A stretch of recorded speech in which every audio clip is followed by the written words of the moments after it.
One of the quirkiest streets within the city of Paris is wedged into the district across from the Saint-Michel Bridge on the left bank of the Seine River. Dating back to the year 1540, it has been called Fox Street and even Oven Street. No one is certain why, or for that matter clear as to the origins of even its present name, the Rue du Chat-Qui Peche. The translation means the street of the fishing cat.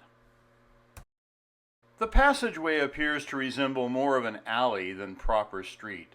In some sections it is only 6 feet wide and can barely accommodate a single pedestrian. The conduit connects the Quai Saint-Michel to the Rue de la Huchette. A cavern on the Rue de la Huchette once was a gathering place for the Knights Templars, French Revolutionary Council, and is currently a famous jazz venue. La Huchette today features numerous ethnic restaurants, with the best entertainment remaining to watch visitors strolling the neighborhood. The Rue du Chat-Qui Peche is a worthwhile addition to any Paris walking tour.